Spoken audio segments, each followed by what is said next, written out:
Fix my Bruins. Not the right time. They'll be fine. Honestly, the Bruins are looking good right now. I think they're going to be okay.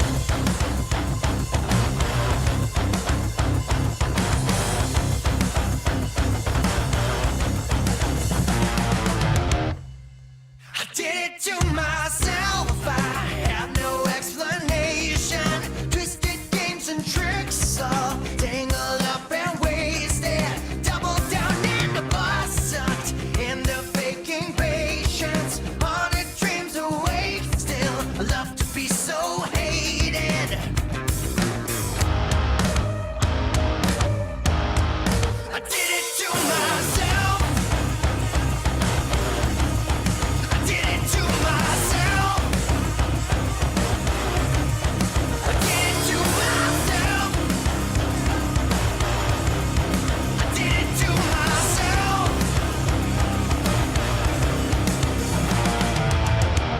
Boat it up and lose the keep. I've got no motivation, got no will to breathe, growing more and more complacent. Train wreck at my feet, this monster I've created, running out of steam, but I can't fight the craving. So on and on, I train alone. The pain it slips away.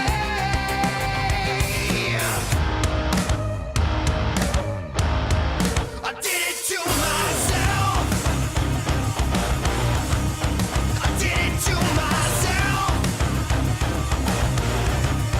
I did it to myself. I did it to myself.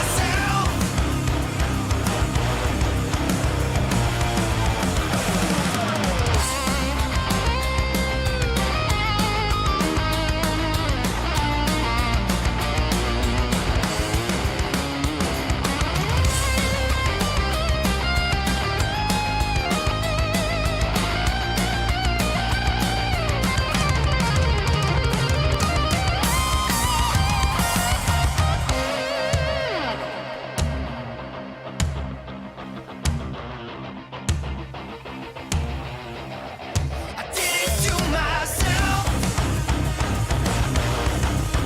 I did it to myself. I did it to myself. I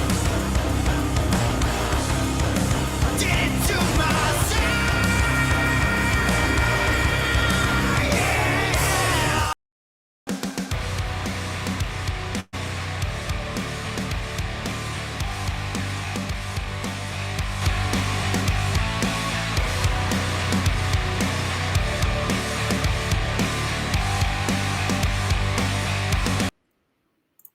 All right, what is going on, everybody? Welcome into the SquadCast. It's Lone Wolf Night for producer Clark.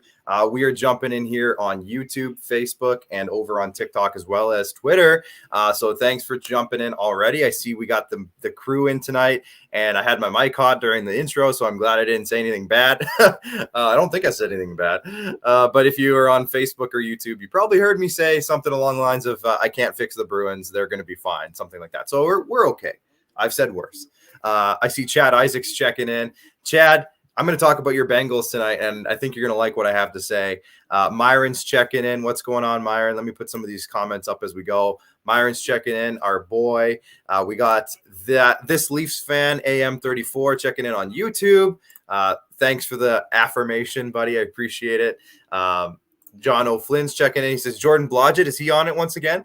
No, John, we're broadcasting from home for the next few months. So Jordan's got a few months off. Hopefully we get back into the studio eventually and Jordan can get back behind the board and jump back on with us. But at the moment, I'm on my own. But at the moment, we are doing some home broadcasts for a couple months while Max finishes up some schoolwork.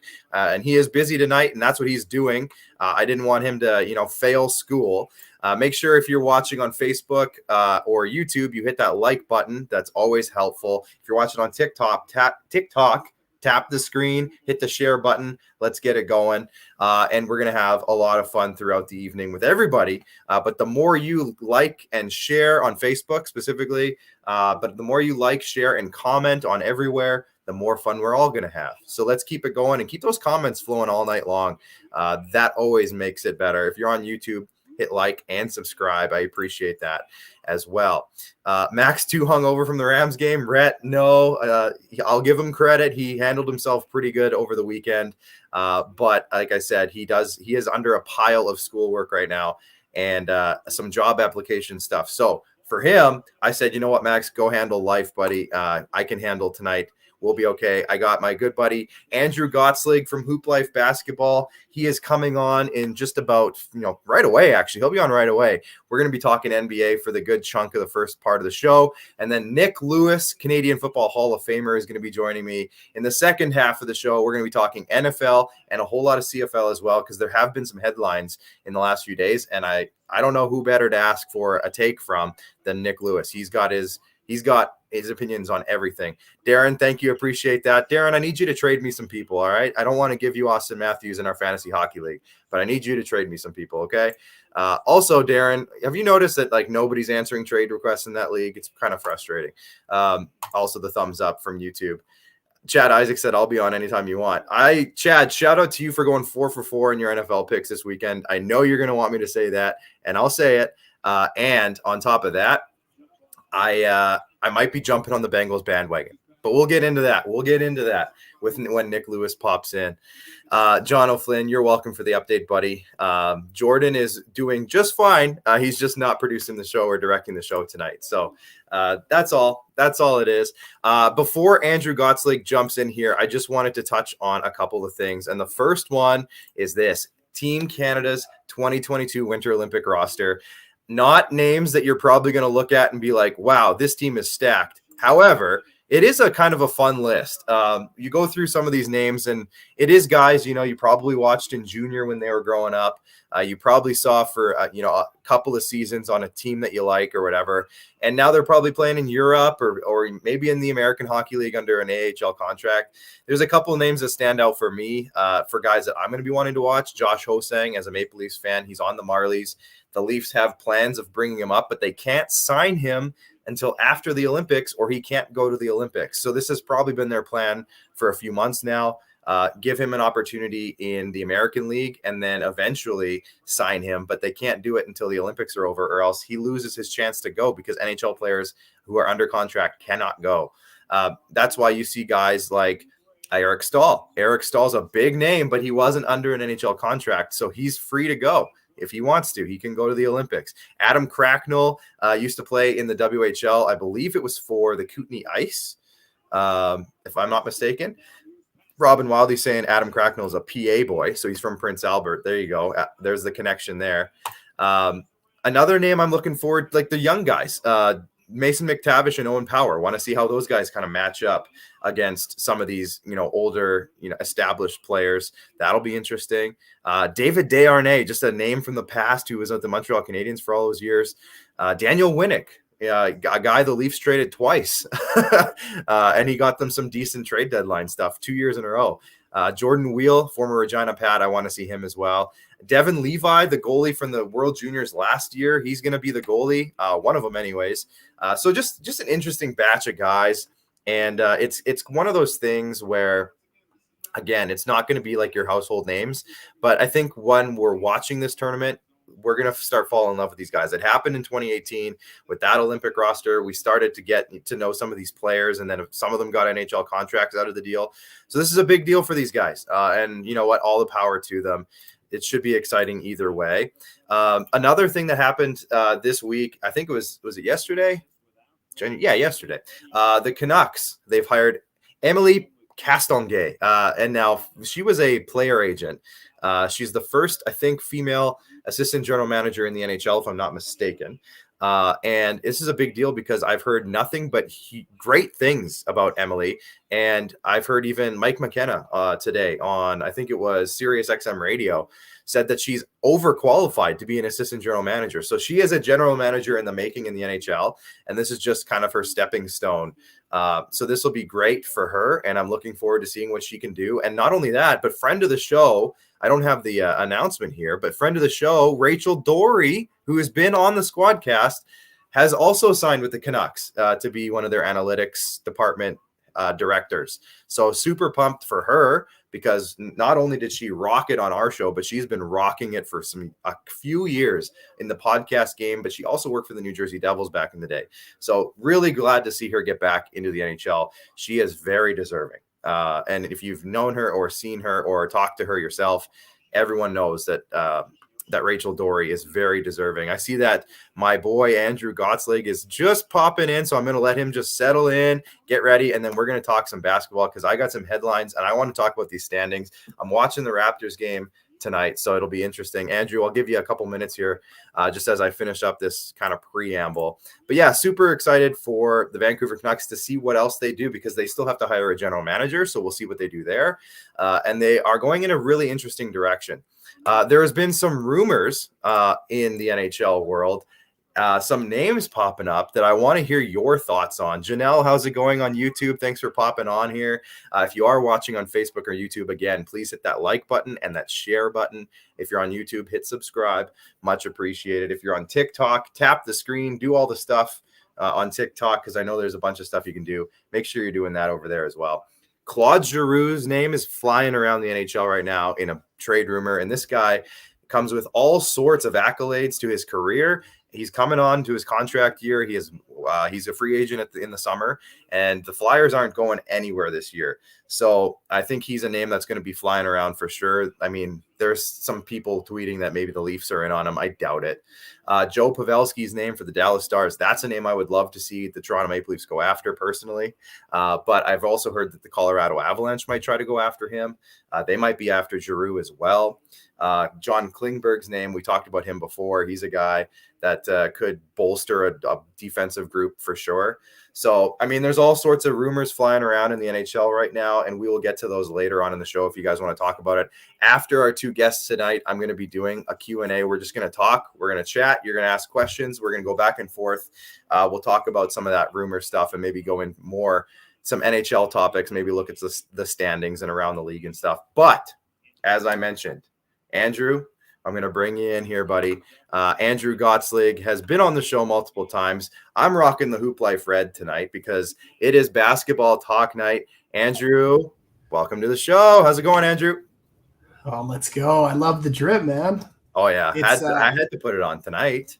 Yeah, no, I love it, man. I'm in the bunker. I got the vid. Oh, you did? See, I just got off of it, so... Oh, hey, no, there it is. There's the proof. That's a dark line, too. Like, you really have it. Yeah. You know what, though? Praise the Lord. I'm pretty much like zero symptoms. That's good. I could go work out now if I wanted. That's good. Great. We this household tested positive early last week, and we each had like 24 hours. It wasn't very good, but outside of that, it wasn't that bad at all. Like I said, I don't know if I was working out the night I wasn't feeling all that good, but it only lasted a day and then we were good to go. So even if that happens to you, I think you'll be okay. Yeah. No, totally, man. Yeah. So we're talking basketball. I got the Raptors game on the other side of this laptop right now. The Raptors are beating the Charlotte Hornets. Now the Hornets, the Hornets are a team that all I've heard this year is their offense is stellar. It's spectacular. They got the offense that people dream about, but their defense is awful, and they got no defense. And that's kind of showing tonight with the Raptors beating them at the moment, 117-99. This is your boy LaMelo Ball on this team running the offense. What can you tell me about the Charlotte Hornets? And then we'll get into some of the bigger topics and some of the big playoff races. But what makes Charlotte Hornets so exciting to watch this year? Well, I think LaMelo, I mean, he that's everyone will tune in to watch for him because he's just he's a different player. I mean, the moves that he's pulling and the passes he's setting up and like the way he scores it's different. Like we haven't seen a player with that much finesse, and I don't even know who to compare him to. Like people compare him to Penny Hardaway. I don't even like that's. Sure, but it's he's definitely different. And so they're a really young team, and I think defense is one thing that even at a young age, like you never want to focus on it. It's not an exciting thing, and so you're right though. I mean, offensively, I mean they're okay depending on how LaMelo does. I mean, he just spreads the floor so well. He's such a great distributor, and I mean like he's even right. I don't know. He may be a bit premature to make the All-Star, but he's close. I mean, he's 19 points and like 7 and 7 for rebounds and assists. So he's playing really good. So I don't know, man. They're an exciting team, and they're going to be good years to come. But it all starts with the D, Clark. Oh, absolutely. Let's pull up the standings. We're going to bring it up on your screen here, Andrew, so you can see it. This is the Eastern Conference, of course. So we'll start there again as we're talking Raptors and stuff. The Raptors right now, they were talking about it on the broadcast, extremely shorthanded. Fred VanVleet not playing tonight. They had, like, I think Kem Birch wasn't playing tonight and one other starter as well. Maybe the guys in the comments could hook me up with the other starter that's not playing. But they're shorthanded. They're struggling right now. But at the same time, we talked about this earlier in the season, Andrew, when we were talking about the type of team that they've put together. From what I've seen here tonight, I've watched a few Raptors games now. This is the one that I've kind of paid the most attention to. It's just such a scrappy team, and they're all pretty good at everything. They play defense pretty well. They can shoot, and it's just they're small. So like Mason Plumlee tonight for Charlotte has been running the show in the paint. He's tough to match up against. So that's going to happen with teams that have big guys. But overall, like they're such a hardworking team, and they're sitting right now in 9th, which puts them into that famous playoff play-in or whatever you call it in the NBA. So what's this team going to do? They're 500 right now. We're getting close. Like we are past the halfway point for most teams. Are they a team are they going to go out and add somebody to make a push for the playoffs, or are they just going to sit tight, or maybe they dump a couple guys off? What do you think? Well, you're right. A bit of a tough go. I mean, yeah, tonight you're right. We don't have Fred tonight or Scotty, but we're still doing good. Scotty, that was the other one. Scotty Barnes. Yeah. So we're still doing good. But the one thing I'll say about the Raptors, I have a couple of thoughts. The first thought is if you look at Fred he's baby Lowry. Like he's completely embraced that role to the fullest. And he was obviously mentored by Lowry for all those years. And so he's playing unreal though. I mean, like if he's not an all-star, I'll be pissed because even if like looking at his numbers, like he's in the top 20 in scoring. I think I don't know. I had it up earlier here. He's like, I mean, he's averaging like 22, 5 and 7, like solid numbers. And I mean, I think he for sure deserves to be an all-star. So number one, Fred is he's a beast. But I like our team. Like I like we got a lot of young, lengthy guys. I think that this year has been a bit of a challenge. I honest to God, man, no team in the NBA has been hit harder than Toronto. Now, Toronto's the only team that plays home games without fans. Right. Because I guess Ontario decided they want to be like, communist China and just lock it down again. Right. And so such horseshit, man. I'm so fucking over, man. The lockdowns, you're killing way more people by doing it, but whatever. So Toronto now is playing games where you have literally stadiums full of people with no masks and everything. And it makes no sense. And so anyway, so Toronto, again, I think we need to hold on. We got a really good roster. I like where we're at. I mean, I don't know how far we're going to go. Like I said, this year, I don't know. This year isn't the year that we're going to go out and win the title, I don't think. But if we can hold on to these young guys and keep developing it, in a couple of years, like next year, I think we'll be right there. If you look at some of the young guys, like we're in the play-in situation. We're a few games out. Like look at, even if you look at where Philadelphia or Cleveland is, we're 3 games. Like even Milwaukee, we're 3 games behind. Yeah, like we're right there. So I think you'd be surprised. Like next year, I would not be surprised if we're a 3 seed in the East. See, that's what I want to hear because I want this team to get back to where they were a couple of years ago, competing for a home playoff game, a home advantage in the playoffs. I think that's more than realistic for this team in a couple of years, especially with Scotty Barnes playing the way that he is. If they keep Pascal, Siakam, OG Anunoby. Like they've been building something here that I really like, and I think it's gonna pay off Totally. if they can just keep it going. I mean, the only piece we lost is, Kawhi Leonard. I mean, Lowry now, of course, but it's all good. Like, I think Lowry leaving is good because now we let Fred elevate, and Lowry's 35 years old. So, him leaving is a huge deal. I think that just elevated Fred, and now Fred is in that main role, and he's shining bright. So, I even like Gary Trent Jr. Like he's a stud. It's no, I saw this meme. I don't know if you saw it, and it said the Los Angeles Lakers have showed intense interest in Gary Trent Jr. and then it like peers over and it's like, I've also showed interest in Zendaya, but that doesn't mean I'm getting with her or something like that. So, yeah, I've seen some stuff like that for sure. Yeah, so, they can show interest all they want, but he ain't going anywhere.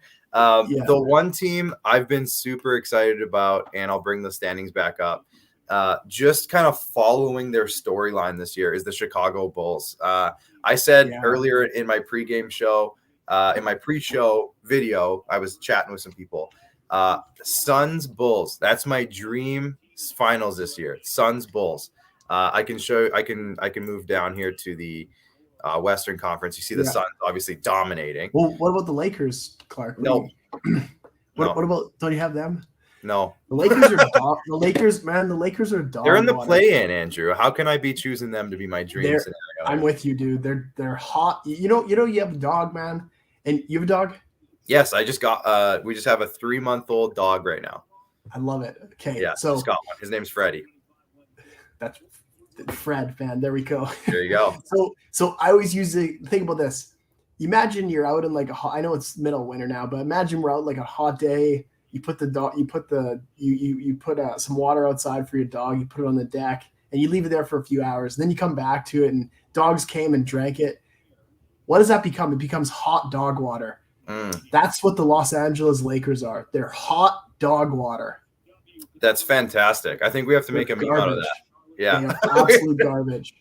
That's garbage. A great description. And LeBron should be the MVP this year, man. If we put one more piece around, I'm done with AD in Westbrook. Trade every one of them. But the problem is nobody wants them. Who can bring them in? That's the thing with their salaries. Who can bring them in? Well, the only the Rockets said they would do a trade for Westbrook versus Wall again. Now, remember, that was the same trade they did at Washington, right? Yeah. So Houston said they would do it. I don't know. Speaking of Houston, I just heard a rumor that not really current Houston, but former Houston, James Harden, apparently is like over Brooklyn. He doesn't want to be there anymore. Surprise. Yeah. So I mean, what does that mean? Man. Well, here's my take on that. Who's the GM of the Sixers? You're gonna have to help me out on that one. Daryl Morey. Oh yeah, right. So this is what I think I could see happening. They do a sign and trade plus some picks or whatever, even though they don't have much, for Harden for Simmons, and then they swap those two. And I could see that happening because James has a player option at the end of the year. We got to remember that. Right. So he could walk if he wanted, but I could see a sign and trade with him to go to the Sixers. I could see that happening because Daryl Morey, I mean, he was the GM of Houston for all those years that Harden was there. And I think like Harden's made it clear that he owes Daryl Morey so much to his career because his career took off when he got to Houston. So I bet that's going to happen. That would be exciting. I would not be shocked. But I mean, Brooklyn, all they got to do is pay $5,000 a night and Kyrie can play. Just pay the fine. Holy shit. Just do it. Yeah. They got all sorts of money. They got Jay-Z money. What are they waiting on? Yeah. Well, I guess the owner's very politically correct, so he doesn't want to do that. So. Fair One enough. of those there. One other storyline. I know you talked about this, I think the last time we had you on, but Golden State was about to pop off, and I think they got Thompson back. They're looking good again. What's going on? Are they the team? Are they going to really push again for the West? I think so. Right now, I'm not even concerned. Like when I watch the Warriors play, it looks like Thompson. Looks like he's forcing a lot of these shots up. From when you watch him, it's like it's like the whole team is trying to get him involved, but it's almost like we're over trying to get him involved. And so he's chucking shots up, and I just don't think he's found like a rhythm yet. But I don't think anyone's concerned at all about that, because he's going to find it. Like, the man didn't play for almost 3 years. It was like 900 days or something. Yeah, so wow. It's going to give him 20 or 30 games to get back in his rhythm. But if anyone can, it's him. So the thing with Golden State too is, like, they all have been there before. Yeah. But the Suns this year, like, we thought they were going to win. It was chalked. We were in the studio, and I was like, there's no way they're going to lose, because we all thought it. And then the Sixers or the Bucks they're just that athletic old school basketball just cooked the tiny Suns. So yeah, exactly. We'll see. Our man Myron says, Clark, do you like the Suns because your 2K created player was drafted by them? Yeah. I do. That is why. This was last year's 2K game, but I got drafted by the Suns as a point guard, and we had me, Booker. I think Chris Paul was there at the time. They drafted another guy because that was like the storyline in 2K, another point guard, and Ricky Rubio, I think, is there. So it was like there is way too many point guards on this team. Like, we do not need this many point guards. So there was a bit of a battle for court time, but I figured it out. I got through it. But either way, that's Andrew, awesome. Got a few minutes left here. Let's talk Hooplife, because I know you have some exciting stuff going on. Talk to me about the streaming, because this is what, obviously with me, this is exciting to hear about. So what's going on with the streaming with the Hooplife League? Yeah. Oh man. Well, beyond massive shout out to IKS Media / producer Clark for making the intro, but oh man, massive. The Hooplife League has been going really good. Almost 300 kids for our first year. It's about 30 teams. It's awesome. And so we had some great, like, IKS Media completely took us under their wing. Like, everyone from you, Clark, to Paul, to Ralph, the Melody, like, everyone has been so incredible. And like, I can't thank you guys enough, because IKS Media is like, if anyone, man, has any kind of live event, man, you have to hit up IKS Media. I'm cutting this for Paul, because Paul's gonna love this. Oh man. Well, no, man, we appreciate you guys so much. Like, I can't even I can't even like say it enough times how the weight off our shoulders, how IKS came in, did its thing, hooked us up with an incredible camera that follows the players around. Right. They came in, installed it, trained our team how to work it.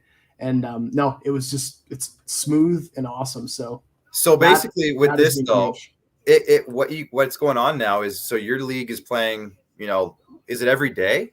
There's games every day, 7 days a week. There's games, and all of the games are being streamed online with basically like a robotic camera. Am I right in saying that? And, exactly. Yeah. And anybody can tune in and watch this. Parents, family members. Hypothetically, down the road, scouts. We can start scouting some players. Totally, man. Yeah, totally. So this is a really exciting thing. Yeah. No, right through the Hooplife YouTube, like, IKS Media, like, you guys came in, set it all up for us. We literally mounted a camera in the facility, and it's really cool. The camera that you guys set us up with, it mounts on the wall. It's connected right to internet, and it literally follows the ball as it goes. And so there's like multiple cameras, like in a spiral shape, and it just kind of like auto switches between camera as the ball goes this way and this way. It's crazy technology. Like, awesome. I've seen it myself on some hockey games and some different things, and it's crazy what it's able to do. And I'm so pumped that it worked out for you guys, because it is really cool technology. No, it's been amazing. And everyone's definitely got to go check it out on Hooplife. Just go to YouTube, type Hooplife in, and you'll see the stream and see. But definitely, man, like, everyone's got to hit IKS Media up for any live event. Just, you guys made it so simple. Literally, man, when I talked to Paul and Melody that day, and they hooked me up and told me exactly what we have to do to get, like, we're streaming 7 days a week. Like, it's for 6 months. Like, it's crazy. Mm-hmm. It's a huge thing. And so, huge weight off our back, but yeah, you guys are first class. You guys are awesome. So that's the biggest thing going on. What else is going on? Because I know your facility is, pretty much done. Is it fully done, or do you still have some things going or left to finish? Well, the the new last facility? piece, I wonder if I can just show my phone on here. The last piece that's coming in is the workout room. Oh, And right. Yeah. that is not like no lie. As I'm here with you, I think they're up in the training center. Oh, I think the lights are off so you can't see. I'm looking at we got cameras everywhere, so anybody trying to break in can be.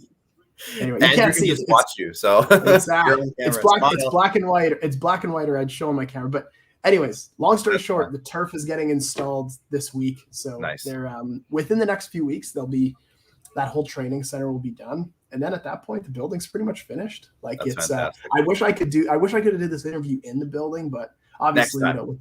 With the Next vid, time. I didn't want to, Yeah. pass It that is. on to the kids. But It is what it is. Next time we'll do it. We'll have you in there, and then we've been talking about it, but we'll have to get in there for a show and do it for your facility. We want to do that still, so that's still in the works. I'd say, man, within the next month, whenever works for you guys, let's do it. Because now that the lobby's open and stuff, it's looking great. Perfect. Andrew, I'm going to let you go because our next guest is in, and we want to get him on here as well. But thanks for popping in and talking hoops with me. And again, make sure everybody go follow at hooplifebasketball.com, your YouTube channel. I want to go check that out now and everywhere else. So make sure you guys go follow Andrew and Hoop Life because it's so exciting what they got going on. Andrew, thanks for popping on. Thank you, man. Talk soon. All right. Sounds good. There's Andrew Gottselig. And we are going to go right into our next guest here because he's popping in. Nick, are you ready? Give me a thumbs up if you're ready on your side. He's ready. He's always ready. Nick Lewis, what's going on, man? Man, I'm good, man. Just living the blessed life. I need to talk to Andrew about AO, man. Just and one of our partners, Rim Page, with the one-on-one basketball, man. I think there's a lot of synergies there as well. So great interview, great job. Have you been to his facility, Nick? Because it's right by where IKS is, and I know you've been there. It's like no, I haven't. It's like 3 blocks away. It's this great facility. We'll have to show you sometime because I think 100%. You'd enjoy it.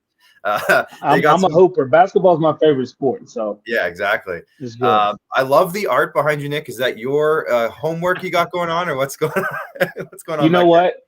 That's 10 times better than what I would do. Actually, my daughter's an amazing artist, and like you can see the whole she does a lot.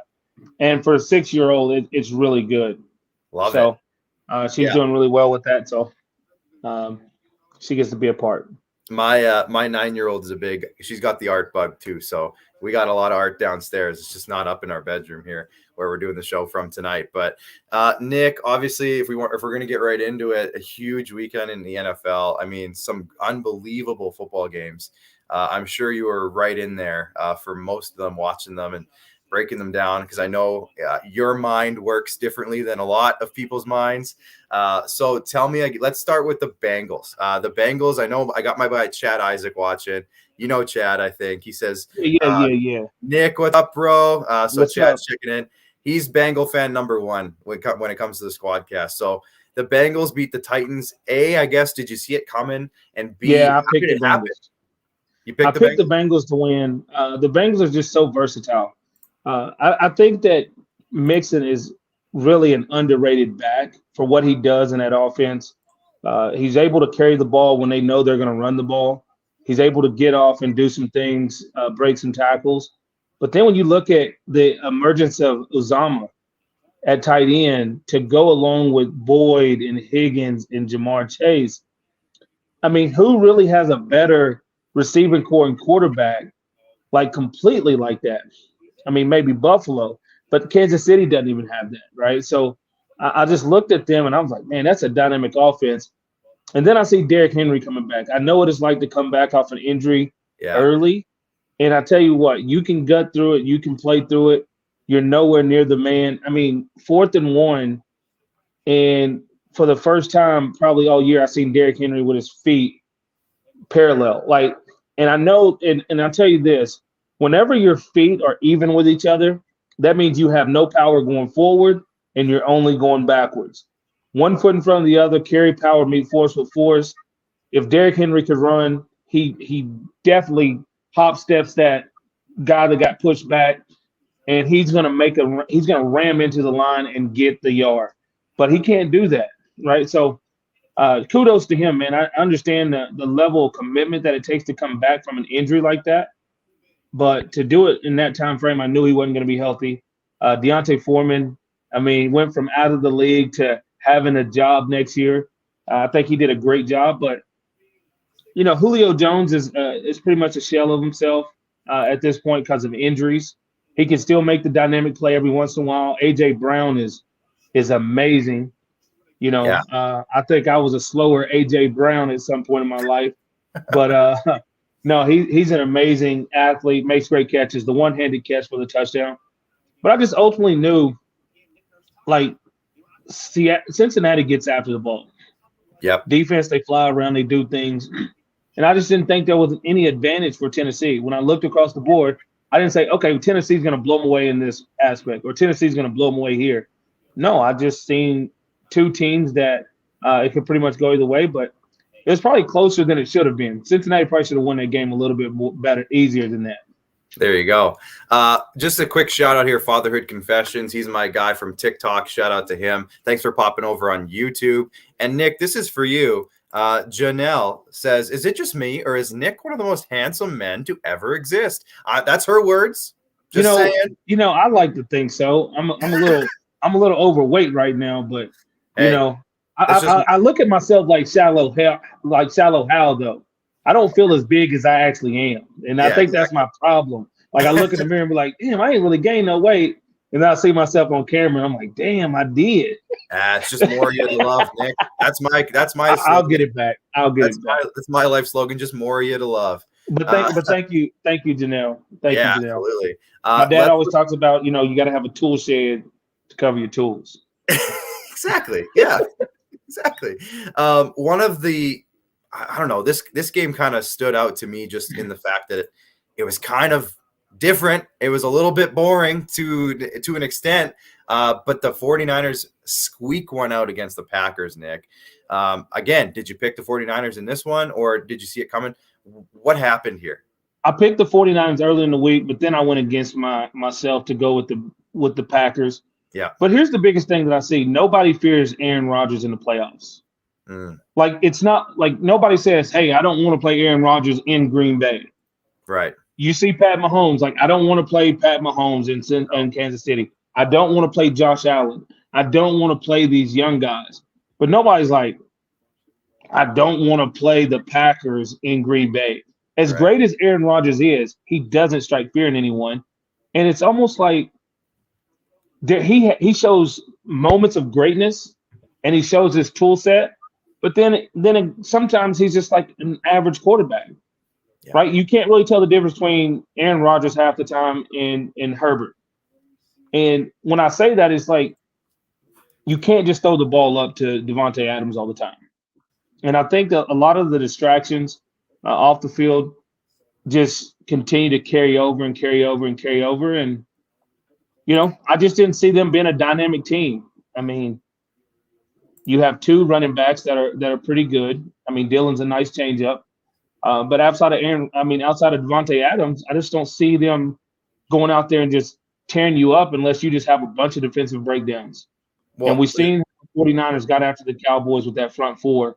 So that means they had more men that they could commit to the back end to stopping Adams and the rest of those guys.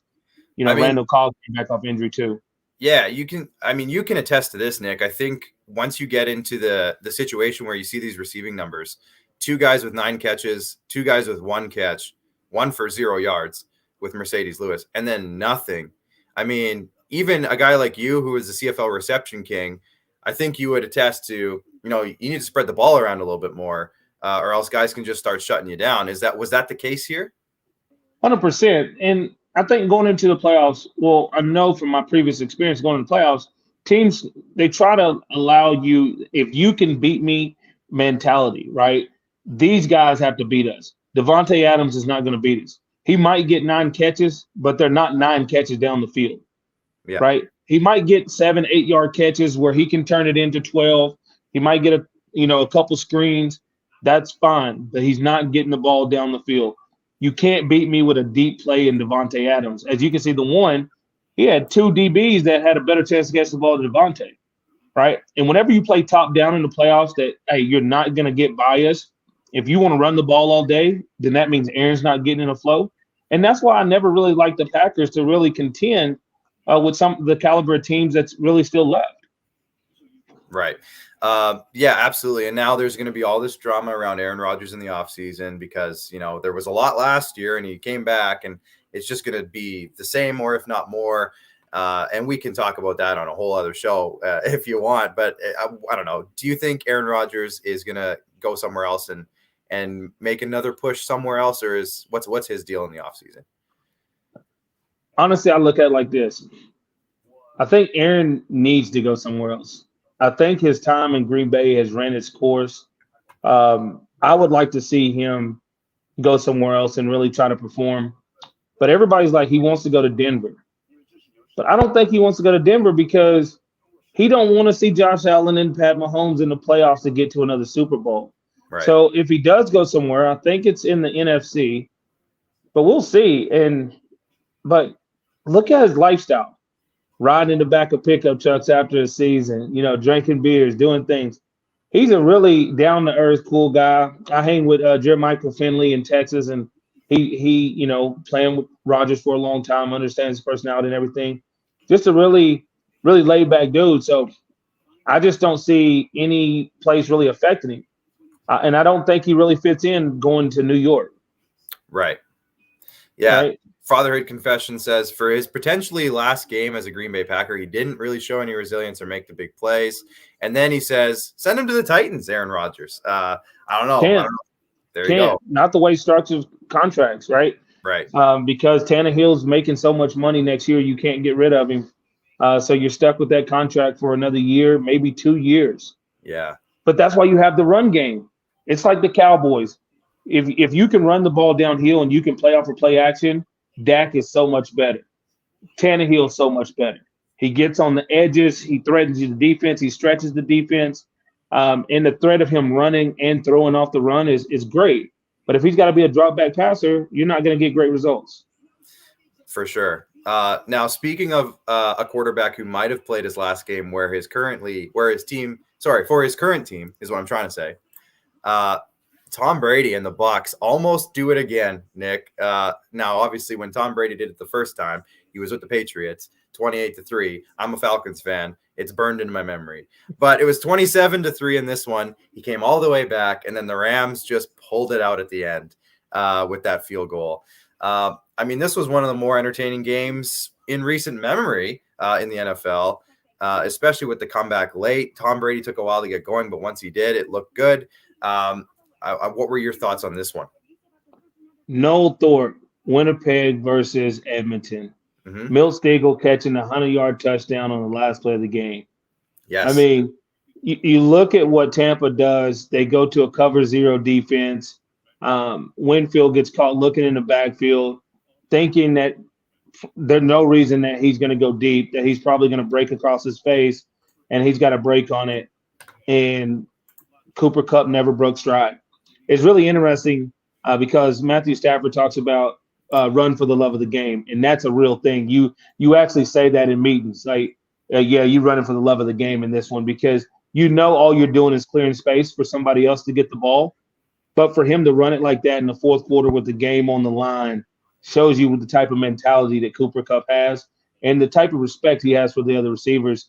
And you deserve to get a ball like that sometimes when you play for your other guys like that. But, it's just really interesting to see what Tom accomplished this year at 44 years old to go out there, probably number 2 in the MVP vote, gave him a chance to win every week, gave him a chance to win in the playoffs, did what he could do with a limited roster. Look how many guys they had out. He had Godwin out. Like, you have so many guys out. Fournette came back, played well, but he's still hurt. Guys come back, but they're not healthy, right?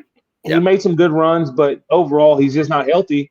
And when you're not healthy, you can't carry the ball the way you need to carry the ball as many times, right? So I look at Tom's situation as Tom's coming back unless the Bucs can't put a championship team around him, right? It's encouraging to go last year and to say, we won the Super Bowl, I could walk away. No, everybody's resigning. Why would I walk away when we got the same team coming back, right? So now Tom's not going to come back to win 6-7 games or to, hope to win that division, especially if Aaron Rodgers leaves, right? Peyton's out of New Orleans. Aaron Rodgers is, if he leaves Green Bay, right? Could be a whole shakeup. 1777 memorabilia says the Rams MVP was the refs. So, I mean, I'm not one to blame the refs for any sport, especially when it gets into hockey. People blame refs all the time, and I hate it. But obviously, refs can play a role to change the momentum of a game. Did you think that was the case in this Rams-Bucks game? No, not to the degree of the outcome of the game. I think refs do make some calls, but I think they make calls that go both ways, right? On both sides. I mean, I've been a part of games, 2010 Western Final, where we got 2 pass interference calls away from the ball from Brandon Browner jamming and not letting Weston Dressler or Fantuz off the line.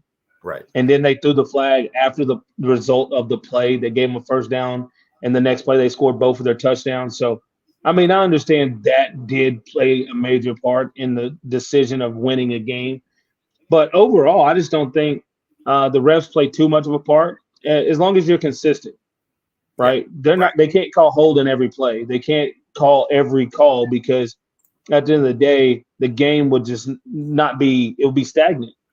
Yeah. But they have to be the ones to fluctuate and say, okay, how do we make this even while remains consistent? Yeah. The final game, again, another just absolute crazy game. The Chiefs end up squeaking past the Bills. Again, another one that just kind of came down to it. Overtime, obviously. The overtime rules are a huge controversy now, as it is every time the NFL goes into overtime. I see you have some thoughts already. Give me your thoughts on this. I mean, keep them out of the end zones. That's the only thing. The only way the game can end if you give up a 2-point conversion or you give up a defensive touchdown score or you keep out of the end zones. I'm a major, like, if I'm in the NFL, I take the ball second, especially if I trust my defense, because now I can win by a field goal. Right. Well, if I get the ball first, I can't win by a field goal. And the other team gets 4 downs until they get in the field goal range. Right? Yeah. At least let me be that team as long as we can keep them out of the end zones. Right. Yeah. Right. I think it's really rough when you look at the whole situation. You would like both teams to get the ball. But, I mean, they went down and scored on a drive. You gave up 44 yards in 2 plays before field goal with 13 seconds on the clock. I mean, I just don't understand the defensive philosophy that they played by that last drive, because you have so many guys deep, and like, why? People are back there. If the ball's in the air, it's only 2 people going to be around the ball anyway. So why are you putting everybody deep? Spread them out. Put somebody inside out on Travis Kelce. Put somebody inside out on Tyreek Hill, and put 3 guys over the top. Yeah. That isolates the whole situation. And plus, you gave them, like, Tyreek to get 20 yards on the first play just because you give up that. And if you remember, I think it was probably 2 or 3 years ago, they ran the same play at the end of a half to score a touchdown. And Tyreek caught it, went across the field, and went up and scored the last of a half. Right. Because they thought they were going to throw a Hail Mary. Yeah. There you go. You got to watch film, man. Got to watch the film. That's what I'm telling you. That's why we bring Nick Lewis on, because he watches the film. So now we got 49ers and Rams, and we got the Bengals and the Chiefs. What's Nick Lewis's betting advice for this week? What are you feeling on these 2 matchups? Sometimes when you win that emotional game, you have that letdown, right? Yeah. Chiefs knew the Bills versus Chiefs is the Eastern Final. Could have been the best Super Bowl we could have seen. Yes. You go out there, you play great, you have the emotional game, get an emotional win at the end, and then you get the team, we should walk through them. Then you got the young, hungry team. I'll refer this to the 2008 Grey Cup. Yeah. Montreal, all the vets, been here 1,000 times. Calgary, all the young guys. maybe it's not our year. We're still up and coming, and we get it done. The Bengals have the playmakers, and if you're going to give up yards like that to the Bills, Joe Burrow can sling it. And I will take the Bengals for 3 receivers and their tight end over Beasley, Diggs, Dawson Knox, and Emmanuel Sanders. I'll take the Bengals 4 over them. It's close. Yeah. But it's very similar. So, Chad, are you listening right now? Chad Isaac, where are you? Nick is saying good things about the Bengals here. I'm just saying, if the Chiefs come out slow, they can lose this game. I'm not saying they will, but I'm just saying when you have that emotional win, and it's hard to regroup. It's hard to regroup inside and say, "Oh, we're supposed to go do this," right? Yeah. So tell me about the Rams side then, the Rams and 49ers. The 49ers are coming off a couple of wins, themselves. They've proved a lot, I think, to a lot of people, beating a couple big teams. Now they have to come up against the Rams, who loaded up this year. Rams hadn't beat them. Rams have not beat them this year. Right. Yes. If you remember, the 49ers got in last game of the season by beating the Rams. Yes. Right? Exactly. Yeah, I wish Max was here because Max is a big Rams guy, and he could go way deeper on this with you. But I know he's somewhere, just like he's in a straitjacket right now, going a little crazy over his Rams right now. I'm gonna tell you this. Playoff football is so different than regular football because I can tell you one thing: the Rams are gonna load the box and say, "Jimmy G, if you can beat us, it's got to be Brandon Ayuk that beats us. It's got to be Jennings that beats us. We're not going to let Mitchell and Deebo Samuels run the ball on us. Yeah. And we don't want you to get your play action game started, just like we were talking about earlier with Dak Prescott and Tannehill. Garoppolo gets in that play action. They're able to take some shots down the field. The running game gets going. If the San Francisco can stay in third and medium, 5 or less, they're hard to beat because you can run it or you can pass it now. And there's so many great athletes on that offense. Right? They just keep getting hurt every week. So I don't know who's going to suit up. But I'm going to tell you, I'm going to take the Rams to beat San Francisco for the first time this year. And last week I had Rams, Bills, Super Bowl. This week I got Rams. I'm going to have to wait to see the other side of things. There we go. Nick, I wanted to touch on the CFL a little bit. I know it's kind of the lull of the offseason, but there has been some stuff going on. There's one piece of news that I think you can touch on more than a lot of people can. Mike Riley retires. You played against Mike Riley back in the day. You coached a team including Mike Riley. So tell me why Mike Riley, I don't know. I guess the debate came up today. Is Mike Riley a Hall of Famer?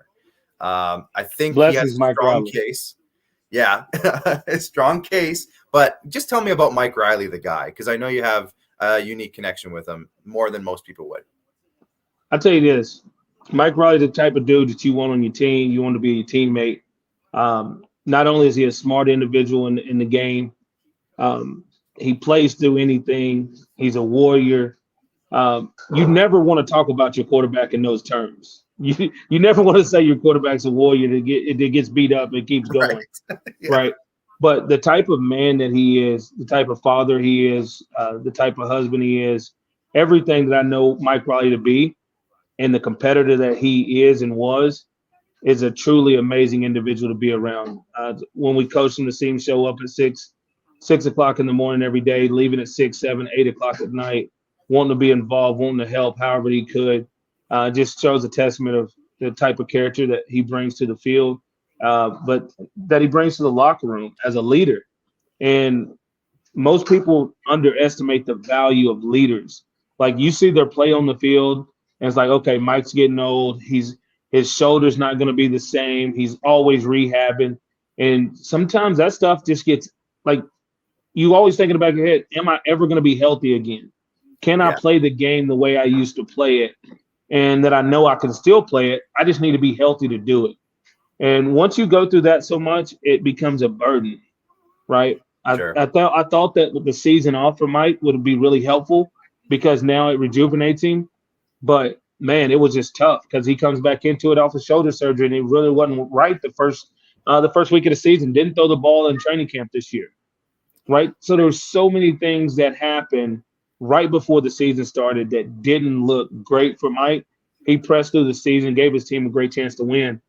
As far as being a Hall of Famer, I mean, there's people that make those decisions, and I mean, he got a Grey Cup. Yeah, he won some games. You know, I don't know where his numbers stack up. I've looked at actually his numbers like touchdowns and passing yards and different things like that. But as far as a competitor, I mean, I can't count 5 people in my hand that I'd rather go to war with than Mike Riley. Absolutely. I agree with you on that one. And he does have tons of accolades. I think he led the league in passing 4 years. He was the highest paid quarterback at one point. So that's got to count for something. Money don't get you in the money. Don't get you in the You're right. People made a lot more money than me. I promise. Huff wasn't paying me no money like that. Speaking of Huff, let's stick with the Stampeders a little bit. They're bringing back the whole offensive line. They've been bringing back some guys on defense. Trey Roberson comes to mind. Are the Stampeders turning into a team that could push Winnipeg now if they can make the right moves? Do you think they're right there? I think Winnipeg scored 30 points in 2 games against the Stamps this year, this past year. So I think if they don't falter to Sask, I truly believe they beat Winnipeg to go to the Grey Cup last year. But, Winnipeg's a tough team, man, and they're solid. Yeah. But I'm still not sold on the offense. As you can see, their offense struggles. Their defense, if their defense isn't creating turnovers and excitement, it's a rough game for them. I know that they just paid Zach, which is great for Zach to get paid, and but now being the highest paid quarterback means you got to do it with less. Yeah. Right. Everybody wants to be the highest paid quarterback, but if you are, you got to do it with less. We can't put the same talent around you. Sure. And I just seen an article today. They said we can't sign Brady Oliveira and Harris and Augustine and all these running backs. Right. Yeah. You can't sign Nick Dembski, or you can't have this if they got to lose a DB or 2 on defense or a defensive end because you can't pay everybody. Like, those are the decisions when you say, I want to be the highest paid player, you got to be able to win with less.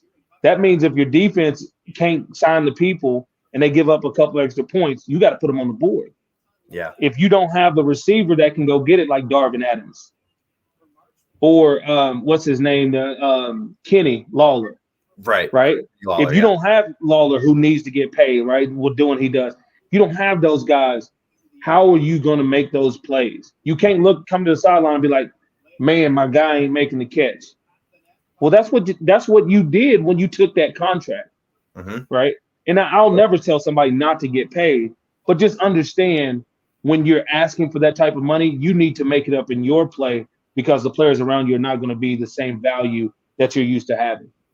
This is a good question from Garrett here, and I want your thoughts on this. Brayden Lenny is signing with the Falcons, obviously with the Riders, homegrown guy because he's from Regina. I don't know if you ever crossed paths with Brayden. Yeah, he was out in UBC, and I worked with Brayden a couple times, and he was out in UBC, and man, I think he's a great talent. You could really see coming into his first year, he gained weight, and he couldn't move, couldn't do a lot of those things. But coming into last year, he shed some pounds. He looked lean. Yeah. He needs to work on a little bit of his technique still. But, the NFL starts with, do you look good getting off the bus? Do you pass the eye test, right? You see him looking off the bus, and it goes back to the longest yard, right? When you see the prisoners getting off the bus or unnecessary rough, you see them getting off the bus, and you're like, man, they look good getting off the bus. Yeah. Right? That's the first test for the NFL. And if you can pass that test, then you're going to get an opportunity. So he's got enough skills to be there and do it. He's going to have to be a better blocker in space. And like I said, stay healthy. If he can stay healthy and be a better blocker in space, I believe he has enough talent to do well. And if you look at that hybrid tight end position now in the NFL, I mean, you can't tell me Kyle Pitts ain't a receiver. I can't. Right? I I won't. He's a backside tight end on run plays. Yeah. Whatever side he go to, we not running that way. No. Yeah, he's not. He's not going to push anyone over. Last one for you, Nick, and then I'm going to let you go. I could go a couple ways with this, but I could have gone Chris Jones. I've heard we've already talked with you about Chris Jones when you were with Rod, I think a couple weeks ago. So I know Chris Jones obviously is a big personality. We've talked about that a lot. I want your thoughts though on Trevor Harris and Jeremiah Masoli. Those are a couple of free agent quarterbacks coming up here. And especially now with Riley retiring, Edmonton's maybe up in the air. Ottawa might need a quarterback. I know Chris Streveler's name. A lot of people love talking about him. He might be coming back up north. Who would you prioritize if you were a GM out of those names, or maybe somebody else that I'm totally missing here that you know of that's a free agent? Who would you go after? Well, I'll tell you like this. Trevor Harris once told me I was his wife's favorite player.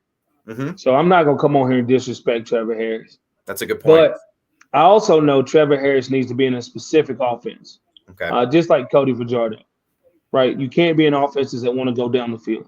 You have to be in a ball control offense that you can play good defense. You see it with Zach, with Caleros, right? I think we get into a point where we label quarterbacks whether they can win or they can't win, sure, without understanding what systems they fit best in. And it's not a knock to a quarterback that they're a game manager that can make throws.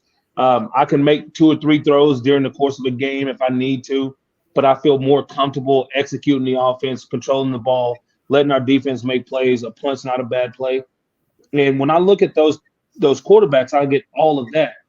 But Jeremiah Masoli's different.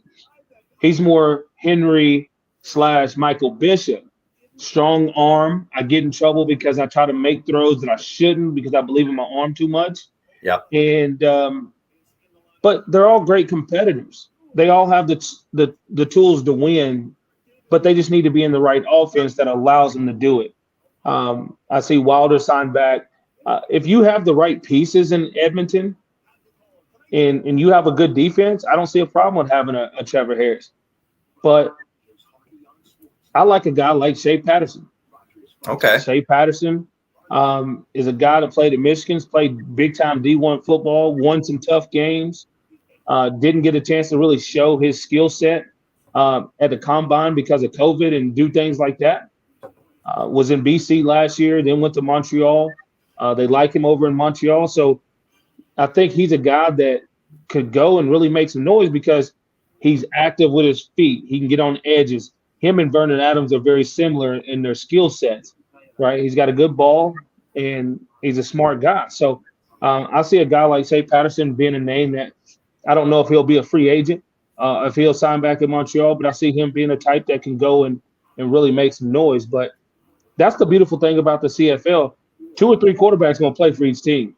Yeah, so, every year. Calgary re-signed Jake Mayer. Everybody's like, well, Bo, he's pushing. You can't push Bo. That's the biggest thing. You can't push Bo. But it's going to be real interesting to see how everything does shake down. You need a quarterback to win. Yeah. Right. You definitely need a quarterback to win in the CFL. The ball's in the air way too much, too many times. And you just need a quarterback that's going to make good decisions and then make the throw when it's time to make the throw.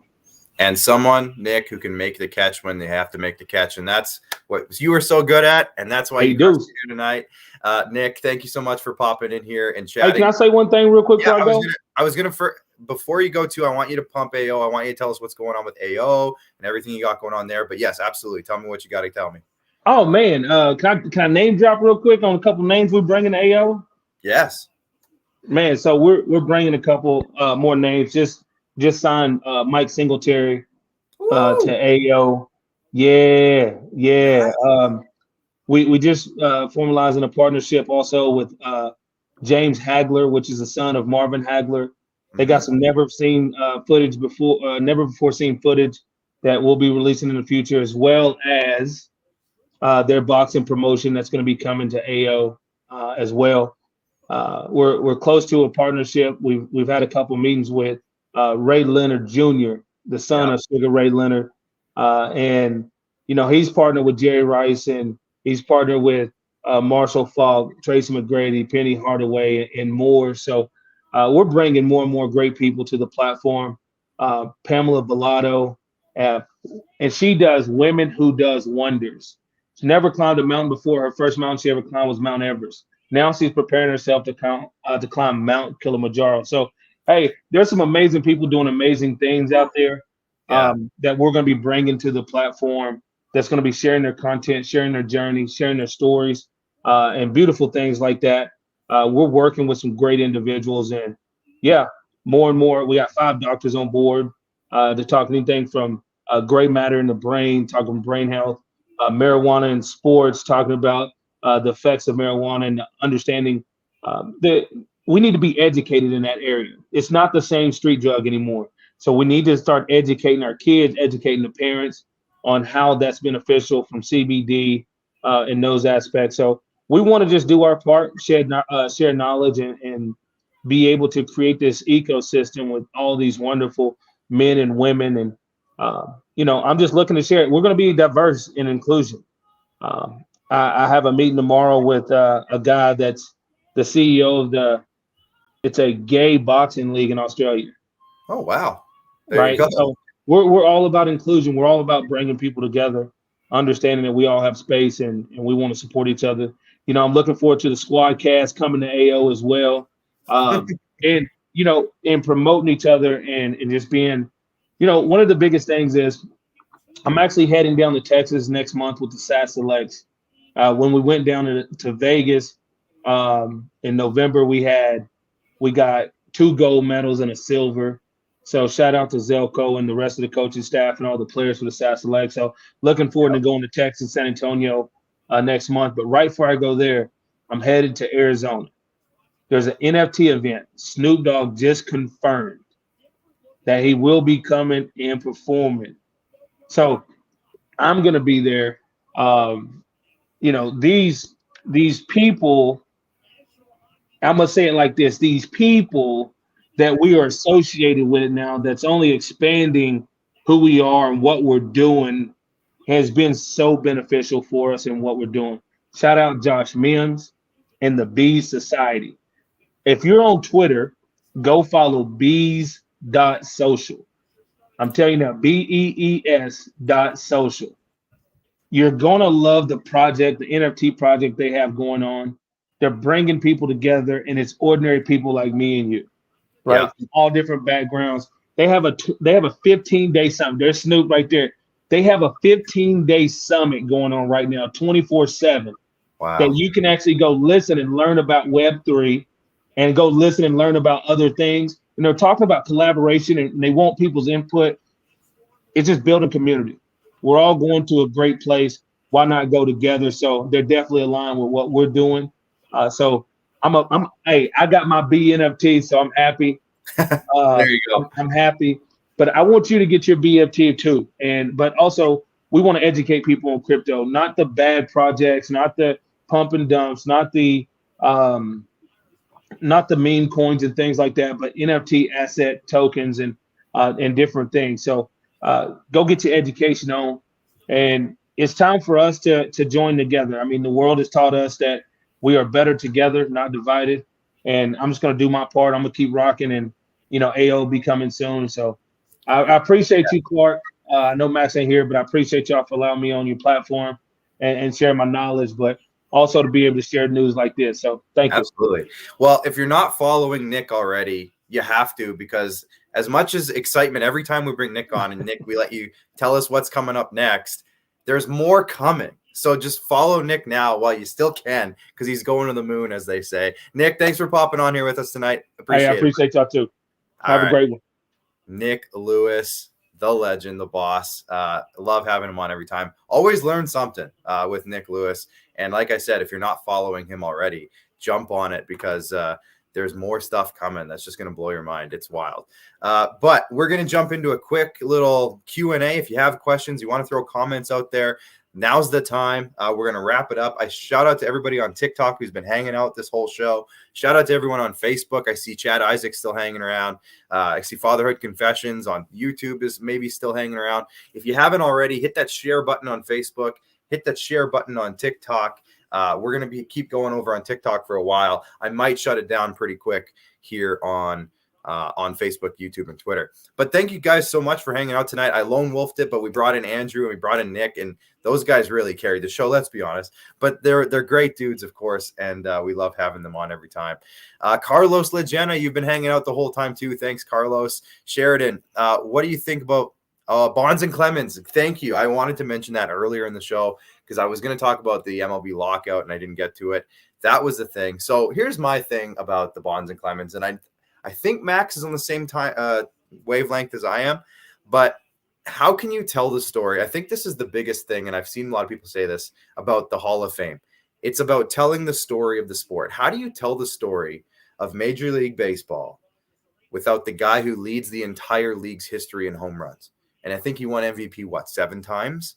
The stats, I know that the stats have an asterisk on them, but to me, there's other guys like David Ortiz. I see Brady Denniston checking in. He's a big Boston Red Sox fan. Totally understandable that people are pumped for David Ortiz, but he was in the exact same era.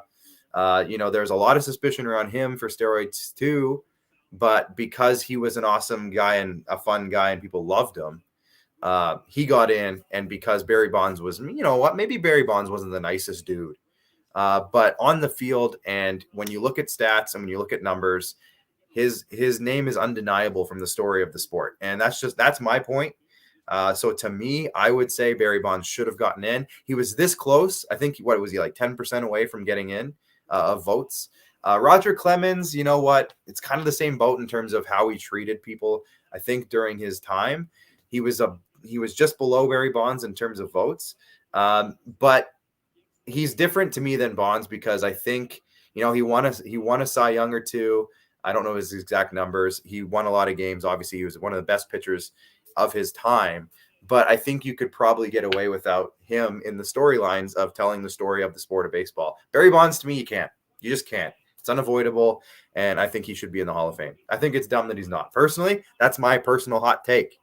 Then we need to add Pete Rose because his gambling didn't affect his stats. Thank you, Chad. That's the other one. Pete Rose, I believe, is in the same conversation. And we're sitting here today with both of those guys not in, and I just think it's a travesty, honestly. If Barry Bonds had the same personality of David Ortiz, is he in? I say yes. Blake Alexander says that on TikTok. I agree with Blake. That's what I'm saying. I think Barry Bonds is too important to the sport. 7-time MVP, 14-time All-Star. Thank you, Brian, on TikTok. I don't know. I think it's silly. Do you think the Flames, Chad's checking in, do you think the Flames need to add a big name for a deep playoff push or some smaller depth names? Great question, Chad. We were just actually talking about that today on the Rod Peterson show, the show I'm behind the scenes on. Of course, Peter Lubardius was on the show, and they were talking about the Flames there. Of course, Peter has a great perspective on it. He kind of mentioned that he doesn't think they need to add a huge name. I'll go with Peter's word on this one. I've seen the Flames live in person. They beat the New York Rangers 6-0 the game I saw. They look good that night. They've had some ups and downs, but really, honestly, they've played really good this season. I would love to see them add maybe a blue liner, just to kind of replace what they lost. I know it's kind of a while ago now, but replace what they lost with Mark Giordano a little bit more. Just solidify it a little bit. Honestly, I really like what they got overall as a kind of a balanced team. Daryl Sutter has that team rolling. Maybe a forward to add a couple of goals here and there. But outside of that, I don't think they do need to add a big name. I think they can get by with, chipping away with a couple of middle of the pack depth guys. I think they could get away with that. Do you see the Jets making any moves? Blake asks. They came into the season with such hope and have disappointed. I agree, Blake, with that. I think the Jets are struggling, and it sucks because I think they have one of the most balanced forward groups in the entire league in terms of what they have at the top. I really like their third line. Their fourth line is hard to play against. They added defensemen in the offseason. I mean, what can you say about Connor Hellebuck? He is one of the strongest goalies in the league. So it's tough to sit here and see the Jets struggling so much. They've had some injury issues. I know Nikolai Ehlers is hurt right now. Cole Perfetti might be coming up right away. I could see them, where we talked about the Flames needing a big name, I could see the Jets maybe going out and trying to add a top 6 forward or, a top 4 type of defenseman to really bolster the team even more. I don't think they'd be in on a guy like maybe John Klingberg, but if they could go out and get a Claude Giroux, if he's on the market and they could go get him, I don't know what his trade situation is. Let me bring that up, actually. You know what? I'll share my screen. Let's get into this right now. We're showing off the Bees social. Shout out to Nick Lewis again. But I have Cap Friendly on speed dial. So let's go to Cap Friendly and just check the Philadelphia Flyers, because this is what I do on my spare time. Don't show me an ad, please. Claude Giroux has a no movement clause. So I don't know if that's the same as a no trade clause. I know that they have to get that passed, but I don't know if he has any veto power necessarily on a trade. So if he can say no to Winnipeg, for example, I don't know if he would or if he has the power to. But it's an $8.275 million contract. So if you can get that cut in half with retention, maybe that's a move the Jets could make and bring in a Claude Giroux. He could be a really big boost to that offense, because one thing that I've always thought is that middle six center, I know Pierre-Luc Dubois is there, I know Mark Scheifele's there, but if they could add a really, really solid third line center, I think that would really boost their entire offense a lot. There's some other guys here on Philadelphia too that I think would be really interesting moving to a different team, but that could be for another discussion. I know me and Max are going to start doing some NHL trade deadline stuff coming up, so we'll save that for that show, breaking down all the sellers in the NHL. Myron says, if you had to relocate the Jacksonville Jaguars, where would you locate them to and why? I honestly don't think you do move Jacksonville. I would leave them there. I think they're the perfect team for Florida. Don't they just emulate everything there is about Florida? Don't they just feel Florida to you, the Jacksonville Jaguars? If I had to move them, I don't even know. There's so many markets that are already flooded in the U.S. That brings up the Toronto discussion. That brings up the London, England discussion. Maybe another team in like the Midwest to add to that, that market. But honestly, I don't know if I would move the Jacksonville Jaguars. We're going to go a couple more minutes here, but I am going to shut it down. Again, thank you guys so much for tuning in tonight all night long. If you're on Facebook and YouTube, hit the like button.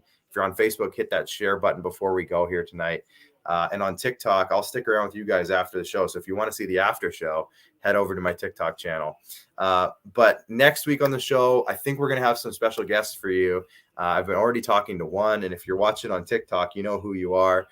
So I think that's going to be our guest next week. I won't say it until I confirm it, but it's going to be a good story week for stories. So make sure you tune in.